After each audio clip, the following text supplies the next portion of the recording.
সিসিটিভির ফুটেজে দেখা যায় ভুক্তভোগী সরওয়ার আলমের বাসা লক্ষ্য করে গুলি ছুড়ছে একদল দুর্বৃত্ত।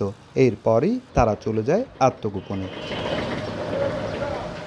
গত ৯ মার্চ কক্সবাজার সদরের ইসলামাবাদে জমি দখলকে কেন্দ্র করে দু গ্রুপের মধ্যে মারামারি ও গোলাগুলির ঘটনা ঘটে। এই ঘটনায় ভুক্তভোগী সরওয়ার আলম বাদী হয়ে ৭ জনের নাম উল্লেখ করে ১২ জনের বিরুদ্ধে মামলা করেন। ঘটনার রেশ না কাটতে গত ১১ মার্চ রাতে একদল সন্ত্রাসী সরওয়ার আলমের বাসা লক্ষ্য করে গুলি ছোড়ে। এরপর বিষয়টি র্যাবের নজরে আসে। তদন্তের পাশাপাশি শুরু হয় অভিযান।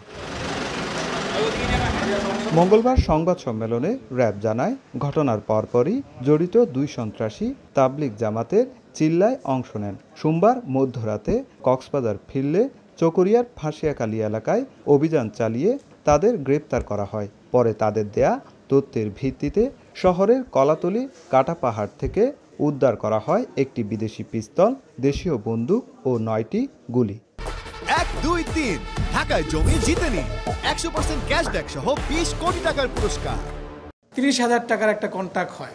৩০,০০০ কন্ট্রাক্টের বিনিময়ে এই সরওয়ার বা তাদের গ্রুপের সদস্যদেরকে গোলাগুলি করে বা তাদেরকে শায়েস্তা করার জন্য এবং সুযোগ পেলে তাকে হত্যা করার জন্য একটা পরিকল্পনা গ্রহণ করা হয়। ৫ জন সদস্য যায় এবং ৫ জনের প্রত্যেকের কাছেই আগ্নেয়াস্ত্র দেখা যায় এবং তারা বেশ কয়েক রাউন্ড গুলিও করে ওই বাড়িটাকে লক্ষ্য করে, সরওয়ার বাড়িকে লক্ষ্য করে। আমাদের কাছে ইনফরমেশন আসে, সেই ইনফরমেশন অনুযায়ী আমরা তাকে প্রতিমধ্যে ঝিলং যাতে আমরা তাকে এবং তার একজন সহযোগী সহকারে আমরা তাকে গ্রেপ্তার করতে সক্ষম হই।